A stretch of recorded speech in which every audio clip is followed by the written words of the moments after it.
people say, "Oh, I struggle with anxiety." For me, as an anxiety therapist, I'm a bit like, well, I want to know how. How does your anxiety present? Um, Here's some examples here. So, on one example, you got social anxiety. So, you might be someone at work who's just, quite nervous to talk to people. Maybe you're afraid of judgment from people around you. Maybe you don't speak up as much for fear of, the consequences or stepping out of line. Then you've got things like panic attacks. Panic attacks are really not fun.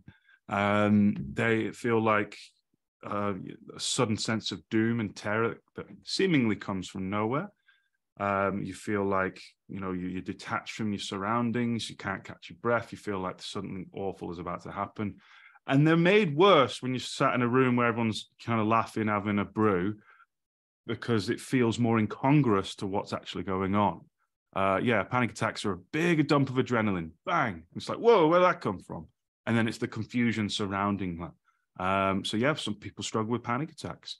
Productivity anxiety is a big one.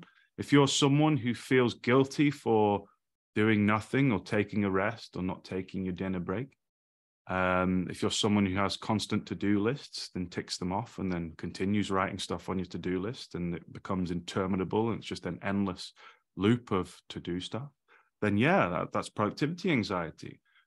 People with productivity anxiety may feel like, they're only judged and valued on their output, not their efforts and intentions. And I see a lot of that in here as well. They're the people on a Sunday where they should be having their feet up, having a margarita. Actually, oh no, maybe I should log onto my emails and do that and do that a bit more, depending on what their work hours are. Imposter syndrome. That's when it's a feeling of, what if I get caught out? Even though you could be fully qualified, get the job on merit, be where you are because of your hard work, your skill, your intelligence, your talents. Imposter syndrome is an form of anxiety where you just feel like you're going to get caught out. Like someone's going to see me for how I see myself. I remember working with someone years ago with imposter syndrome, who was a CEO of a company that was literally named after herself. She set up a company after her own name, and that imposter syndrome that she found out to be like a fraud or something, or wasn't good enough. But that's how anxiety can work sometimes. It's not necessarily rational. If anything, it's hardly ever rational. You could have what stuff at home that you bring to work.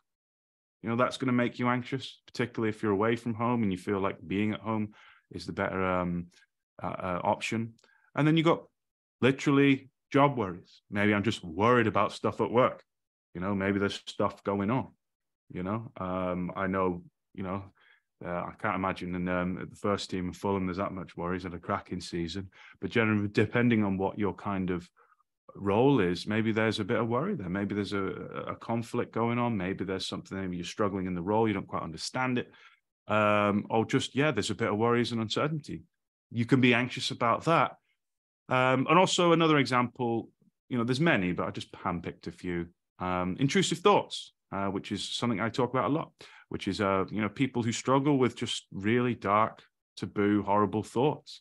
They're always socially taboo. I never have intrusive thoughts about, I don't know, winning the lottery or dating Halle Berry. It's always something to do with violence or something sexually inappropriate or something to do with disgust or thriving in the bizarre. And the people can really worry about that, particularly people with OCD, when they get these horrible thoughts. And, statistically, one of you, given the amount of people that are in this meeting, one of you will struggle with intrusive thoughts. But because they're so taboo in nature, you can't really talk about it. How do you even broach that?